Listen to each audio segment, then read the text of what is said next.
Hero Alam রিয়ামণিকে divorce দিয়ে আবার তার ঘরে ফিরিয়ে আনছেন। হিরো আলম শর্মিলাকে ফিরিয়ে আনার জন্য আলম হাসানকে অনুরোধ করছেন। ভিডিওর শেষে আপনারা সেটি দেখতে পারবেন, তো ভিডিওটি দেখুন।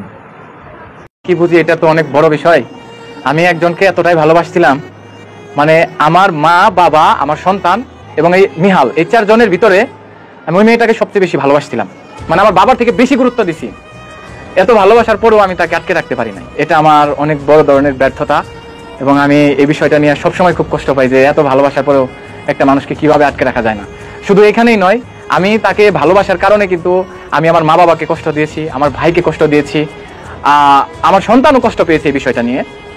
তবে মাঝে মাঝে যখন অনেকেই প্রশ্ন করে, অনেক কিছু জানতে চাই, আমার কাছে উত্তর থাকার পরেও কিন্তু আমি উত্তর দিতে পারি না, কারণ কষ্ট লাগে। আমি কিভাবে রেসপন্সটা করব। আচ্ছা, আলম ভাইয়ের কাছে এবার আমি জানতে চাই, আলম ভাই ভালোবাসা বলতে আপনি কি বুঝেন? আমাদের ভালোবাসা স্বামীর স্ত্রীকে যতটা ভালোবাসায়, স্ত্রী তার দ্বিগুণ ভালোবাসা দেখাতো। আজকে বাংলাদেশে এত মুখের ডিভোর্স, এত সংসারে অশান্তি, এত কলরব, এসব কিছুই হইতো না।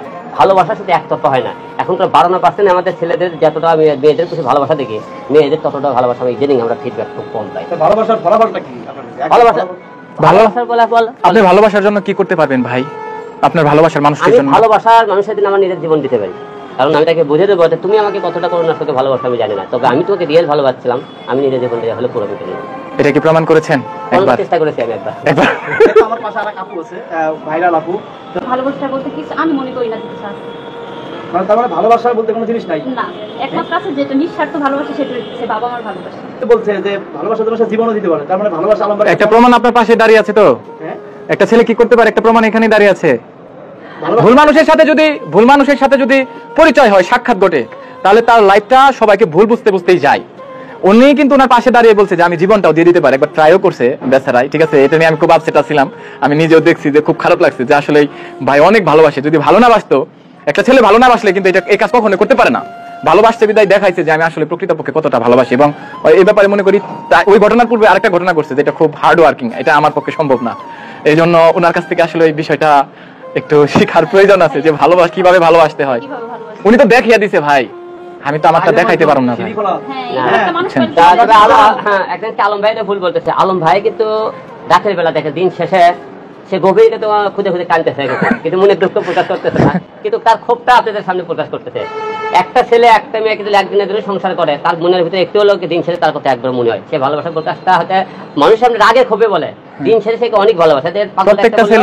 পাগল বললে না, খালি দিন শেষে স্বামীর তারপর ঘৃণা, তারপর রাগ। কারণ কি, তার এই ক্ষোভটা তার স্বামী তার উপর একটু বেশি দেখাইছে, তার উপর ভালোবাসা না দেখে তাদের হয়তো শাসনের ইয়েটা বেশি দেখাইছে, এই কারণে তার ক্ষোভটা সে প্রকাশ করতো। দিন শেষে কিন্তু সে তো একদিনকে হলেও সে সংসার করেছে, তার স্বামীর কথা অবশ্যই তার মনে হয়।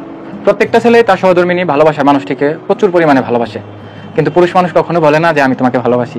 কি ভাই, কিন্তু যে মেয়েটা বলে আমি তোমাকে ভালোবাসি, ওই মেয়ের থেকে যদি একটা পুরুষ বুঝাইতে পারতো যে তার ওয়াইফ কিংবা ভালোবাসার মানুষটিকে কি পরিমাণে ভালোবাসে, তাহলে কোনো মেয়েই তার হাজবেন্ড এবং তার ভালোবাসার মানুষটিকে কষ্ট দিত না এবং ছেড়ে যাওয়ার কখনো চিন্তাও করতো না। হয়তো ইতি আপু যেটা বলছে, ওনার হয়তো কোনো কারণে মনটা একটু খারাপ, কিন্তু ইতি আপুরও বোঝা উচিত যে আলম ভাই একটু আগে কি বলছে যে আমি আমার জীবনটাও দিয়ে দিতে পারবো। আমি যদি সবাই হইতো